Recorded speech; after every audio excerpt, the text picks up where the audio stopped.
역세권 소규모 정비 사업 하겠다. 네. 그죠? 이거에 대해서 어떻게 생각하십니까? 부동산 가격 안정을 위해서 공급은 필요한 거예요. 좀 뭔가 개선이 많이 돼야 되겠다. 좀 문제가 많은 것 같아요. 그죠? 전면 하여튼 검토를 좀 해보시는 게 좋겠다. 왜냐면 이건 과연 승자가 없는 게임이 될 수 있거든요. 사업이. 근데 우리 황 대표님께서 네. 보시기에 네. 이게 약간 좀 합리적인 선을 약간 넘어섰잖아요. 많이 넘어섰죠. 많이 넘어섰잖아요. 많이 넘어섰죠. 그럼에도 불구하고 이렇게 밀어붙이는 이유에 있어서 어떻게 생각하세요?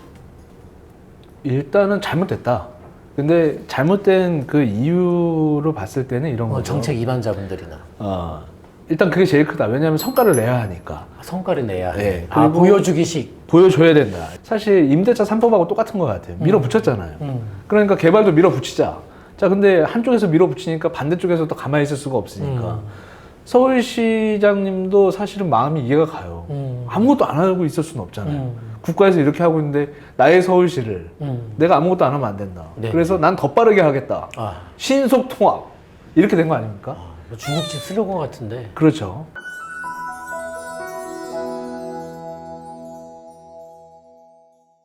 거기다가 또 어떻게 보면 이제 역세권 개발까지 아예 다 해줄게. 해보자. 근데 사실은 문제가 뭐냐면 해보자는 있는데 한 건 없잖아요. 아직 그 세밀한 어떤 과정 속에서 네. 검토 속에서 이렇게 딱 해놓고 발표하고 어떤 절차를 밟겠다. 이제 이렇게 해야 되는데 네.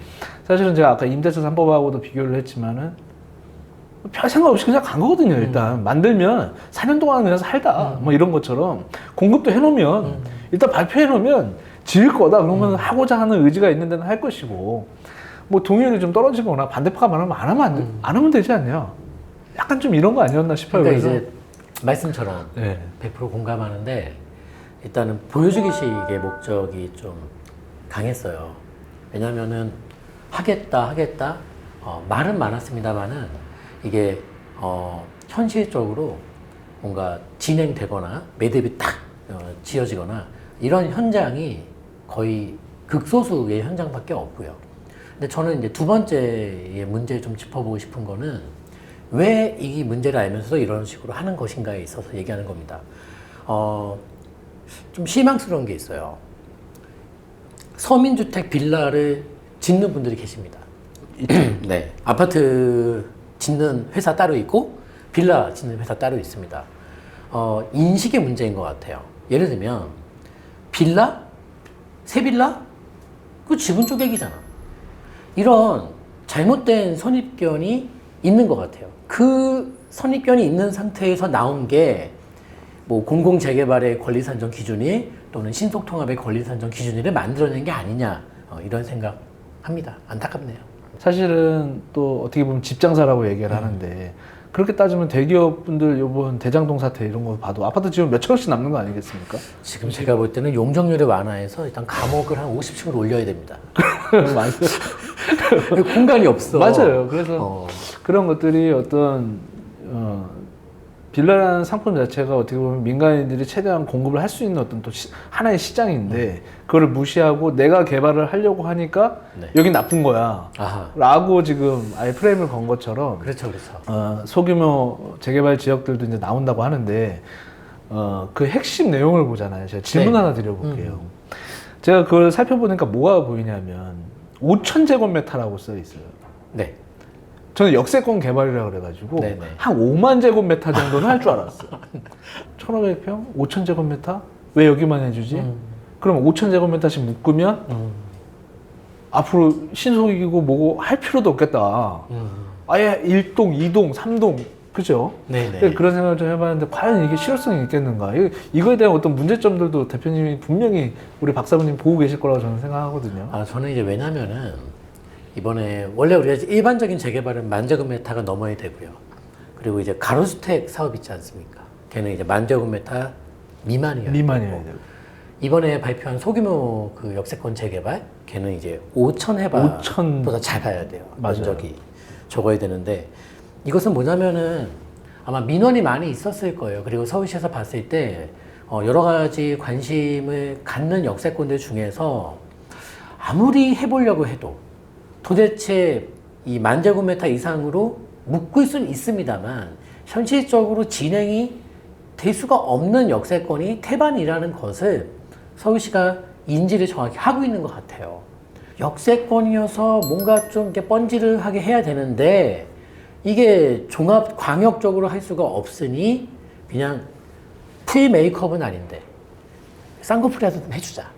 그 정도의 소규모 재개발이 아니냐. 박 대표님이 보시기에는 지금 개발 사업이나 이런 것들도 있겠지만 지금 오늘 어떻게 보면 소규모 재개발 이제 이 얘기가 나와서 말이지만 역세권 쪽으로 계속해서 투자를 해야 된다고 보시나요? 어떻게 생각하시나요? 저는 역세권은 지금 우리가 서울시에 새로 등장한 소규모 역세권 재개발 이슈가 없을지라도 항상 우리가 예의주시하고 관심을 가져야 되는 자리가 맞죠. 다만 비싸요.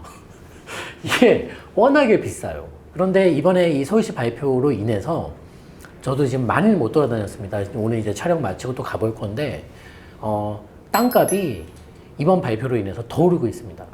제가 지주여도 안 팔 것 같아요.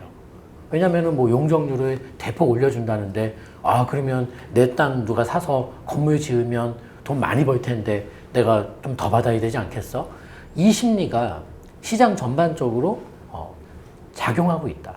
다만 근데 역세권에서도 분명히 다른 지역보다 어렵겠습니다만은 급매물에 만나죠. 그럼 어떻게 해야 되죠? 발품을 더 열심히 팔아야 됩니다. 그 방법 외에는 없어요. 네. 참 그 말씀 듣고 나니까요. 정말 이 내용을 보고 제가 깜짝 놀란 게 있었는데 대상 지역이 307개 역세권이에요. 서울시에 역세권이 많죠. 그러니까 307개 역세권인데 발품 파시라고 딱 말씀 주시는데 그 생각이 딱 그러면 제가 팁을 좀 드릴까요? 팁을 좀 드릴까요? 팁 한 두 개 정도만 방출해 주시죠. 요거 팁은 제 주관적인 생각은 아니고요. 예. 그나마 제가 굉장히 주관적인 놈이지만 객관적인 자료에 입각해서 여러분께 좀 팁을 드린다면 우리 예전에 우리 전 고 박원순 서울시장 생전에 그 수립했던 계획이 있습니다. 당시에 어떤 계획이었냐면 생활권 계획에서 서울 시내에 열악한 지역들이 많은데 이 열악한 지역들의 공통점을 분석해 보니 상업 지역이 적더라.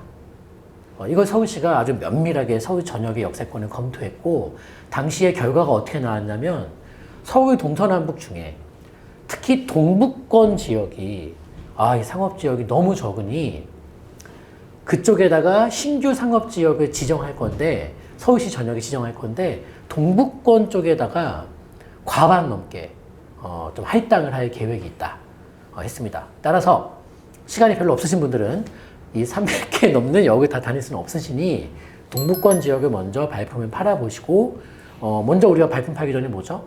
지도를 펼치고 동북권의 노선 따라서 어디 역사가 있는지 그 주변은 어떤 모습인지 요즘 앉아서 기초 검토 다 할 수 있으니까 그렇게 한번 검토해 보시면서 대응해 보시면 시간 절약하면서 아마 좀 타율이 5할 이상 나오지 않겠냐 이렇게 보입니다. 네. 녹색 많은 데 말고 좀 빨간색이 많은 그런 지도들을 위주로 우리 시청자분들이 보시고 검토를 하셔야지 그 막 파랗고 노랗고 그 녹색 많은 데는 좀 이렇게 지하철역하고는 좀 역세권 개발하고 관계가 없다. 아니 지금 말씀하신 생활권 계획은 다 서울시청 홈페이지에서 다운로드 받아서 확인 가능하니까 여러분 직접 한번 원본을 한번 다운받아 보세요.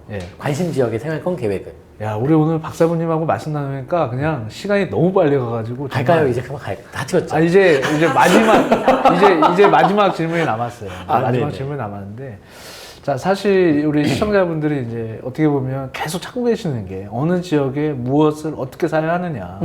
그리고 내가 정말 끊임없이 질문 오시는 건 이렇잖아요. 지금 사도 되나요? 10년 전에도 질문을 받고 불과 어제도 아마 질문을 받으셨을 거고 오늘도 저한테 또 질문을 받으실 테지만 두 가지만 질문을 요약해서 드릴게요. 지금 사도 되느냐? 그리고 두 번째는 산다면 정말 어떤 지역에 어떤 상품들을 전략적으로 좀 보면 좋겠다. 이런 말씀 한번 팁을 좀 주시면 이거 좀 오래 걸릴 수 있는데. 괜찮습니다. 설명이. 충분히. 그래요. 급매물 잡을 수 있는 올해 마지막 기회가 아닐까. 그런데 못 샀다.